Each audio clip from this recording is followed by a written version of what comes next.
Bonsoir à tous, merci de nous rester fidèles. Tout de suite le sommaire de votre journal. Gai l'écolier, c'est aujourd'hui la rentrée scolaire. Grande nouveauté cette année, la mise en route des écoles pionnières. Plus de 600 écoles publiques sont concernées pour une école marocaine en phase avec la technologie et les défis de l'innovation. Un reportage à suivre à Ben Slimane.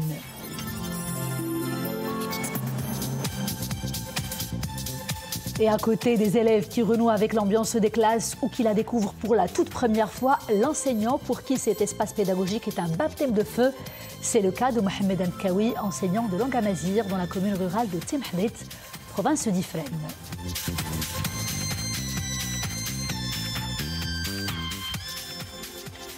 Un immense littoral de sable fin, une marina et un port de plaisance, Saïdia est un petit coin de paradis. La perle de l'Oriental est en passe de conforter ses atouts. Une nouvelle feuille de route est annoncée pour très bientôt.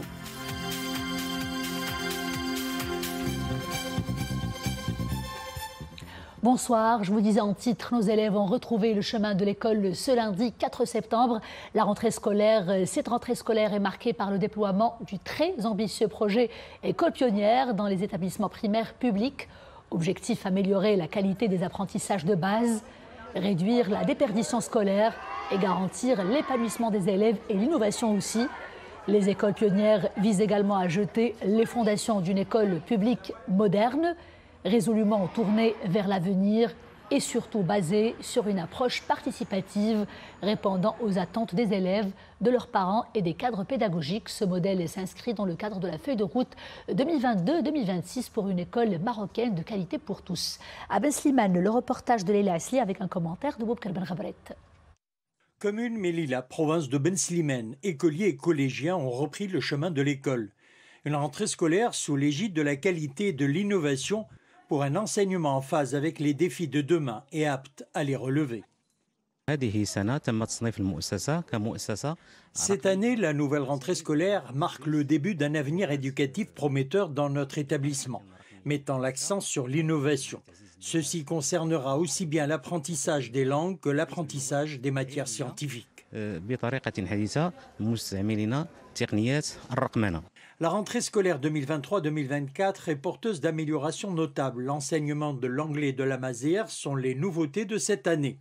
Le nombre d'élèves ayant rejoint les bancs de l'école dans les cycles primaires, secondaires, collégiales et secondaires qualifiants est en nette augmentation à travers le royaume.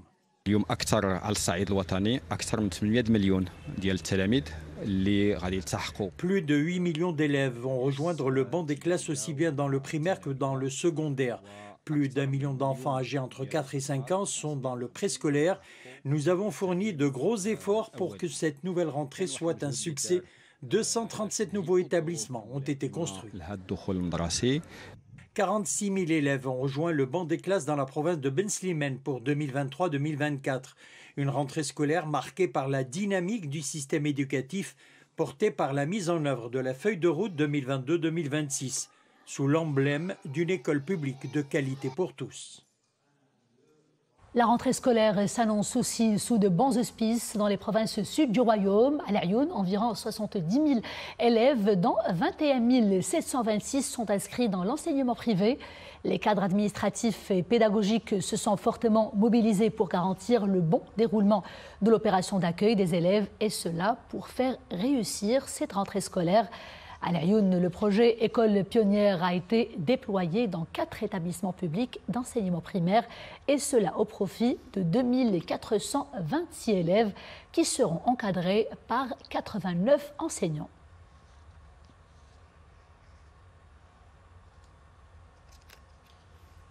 Et pour parler plus longuement de la rentrée scolaire, cette rentrée scolaire, nous sommes en direct avec la directrice provinciale de l'éducation, du préscolaire et des sports à Ben Slimane, Madame Esma Heidi, bonsoir. La rentrée scolaire, nous le disions, démarre sur fond d'une batterie de nouvelles dispositions et mesures, et cela pour une école de qualité en phase avec les défis actuels et futurs aussi, et pour une réponse aussi concrète aux défis numériques et technologiques, les objectifs et les moyens et les enjeux aussi de cet ambitieux chantier. Madame Heidi. Bonsoir. Effectivement, aujourd'hui, nous avons le démarrage de la rentrée scolaire de l'année 2023-2024 qui effectivement connaît de grands projets, de grands programmes qui vont être mis en place dans le cadre du déploiement de la feuille de route 2022-2026. Les principaux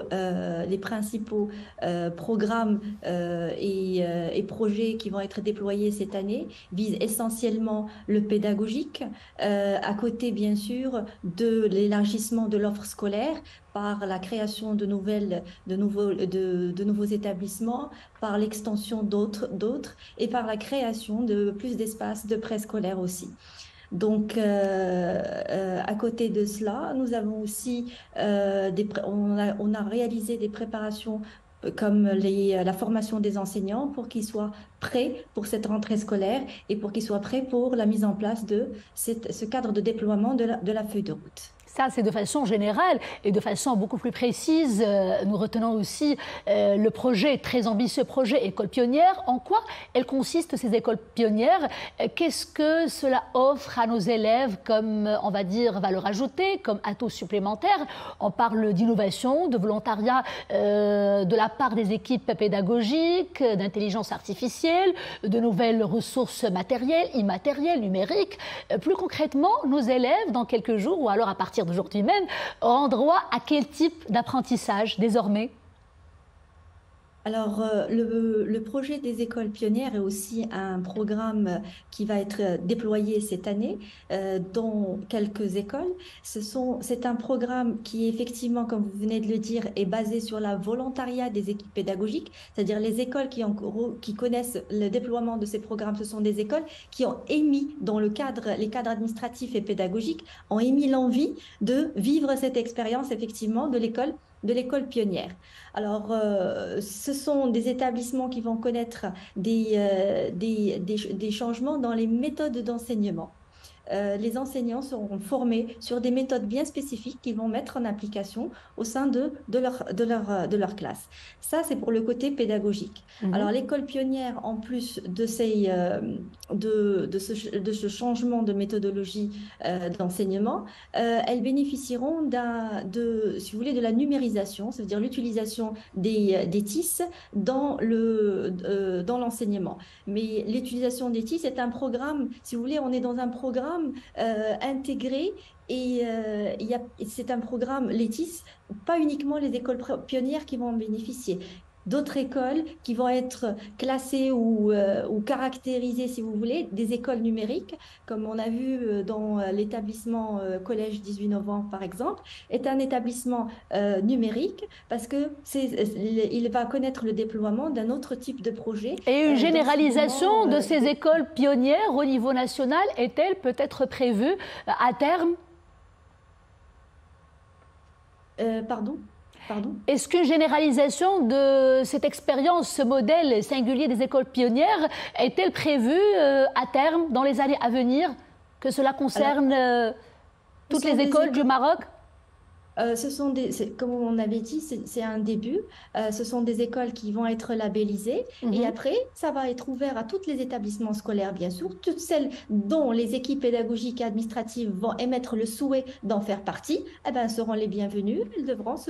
Elles vont bénéficier, bien sûr, des mêmes infrastructures et surtout de formation. D'un accompagnement de la part de la tutelle. Exactement. Et qu'en est-il, Madame Heidi, des actions qui sont cette fois-ci entreprises dans le milieu rural et surtout des initiatives qui y sont lancées, et cela pour lutter contre le décrochage scolaire, quand on sait surtout que chaque année, malheureusement, ils sont nombreux, les petites filles surtout, à abandonner leurs cours. Qu'est-ce qui est prévu dans ce sens pour réduire le taux de déperdition scolaire? Alors justement, réduire la déperdition scolaire est un des objectifs stratégiques de la réforme et de la feuille de route. Donc l'ensemble des projets qui sont déployés afin de ne pas avoir d'échec scolaire, justement, qui est le principal, si on veut, le principal facteur de déperdition scolaire. Dans le milieu rural, on a toujours une discrimination positive pour ces élèves-là, notamment les petites filles dans le monde rural. Cette discrimination positive, elle se fait à travers ou par collaboration avec l'initiative nationale de développement humain, avec les provinces, qui assure plusieurs types de programmes. Le premier, c'est l'opération royale 1 million de cartables. Qui est une initiative de Sa Majesté le Roi et l'objectif est justement de mettre à disposition de ces enfants le trousseau pour le démarrage scolaire. Nous avons aussi le transport scolaire, qui est aussi un élément très très important et qui joue un rôle très important contre la déperdition scolaire. Nous avons le programme Tissir, dont les familles bénéficient d'aides financières directes pour maintenir leurs enfants scolarisés. Et nous avons aussi les bourses, les internats, soit des bourses, soit uniquement les élèves bénéficient de la restauration du midi, ou bien ils bénéficient complètement du système de l'internat. Il y a aussi, les écoles communautaires, le chantier des écoles communautaires qui creuse aussi son sillon, c'est cela, Madame Haïdi? Oui, tout à fait. Alors, le concept école communautaire est une école qui dispose aussi d'infrastructures particulières, par exemple l'existence d'une grande bibliothèque, de salles multimédia, transport, cantine, d'une cantine scolaire et selon les zones et les régions, d'internats éventuellement. Et donc, cette école communautaire, elle bénéficie aussi d'un transport scolaire qui permet à l'enfant de passer sa journée à l'école et lui éviter l'aller et retour et il bénéficie d'une restauration sur place. Un excellent moyen pour lutter contre le décrochage scolaire. Madame Leila Haïdi, Asma Haïdi, directrice provinciale de l'éducation du préscolaire et des sports de Ben Slimane. Merci beaucoup pour cet éclairage. Le premier jour de la rentrée scolaire est un événement mémorable, aussi bien pour les élèves que pour les enseignants, surtout ceux qui viennent tout juste de commencer, d'exercer la profession en fait. Et c'est le cas de Mohamed Mkawi, enseignant de langue amazigh, qui vient de prendre ses fonctions de manière officielle dans la province d'Ifrane. Le reportage d'Ahmed Fadeli avec un commentaire de Zakaria Mokimbillah. C'est un grand jour pour Mohamed Mkawi. Aujourd'hui, cet enseignant de langue amazigh prend officiellement ses fonctions. C'est la concrétisation d'un rêve qu'il nourrit depuis l'enfance. Je suis honoré de rejoindre la famille de l'enseignement et m'engager dans ce grand chantier éducatif. Pour ma première affectation, j'avais une certaine appréhension à propos du climat et de la géographie de la région. Mais une fois sur place, mes doutes se sont dissipés. J'ai eu un accueil chaleureux de la part des collègues et des habitants. En plus, les services essentiels sont disponibles.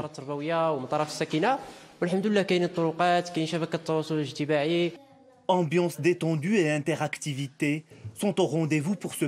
Les élèves parlent déjà la langue amazigh, un avantage certain pour l'apprentissage.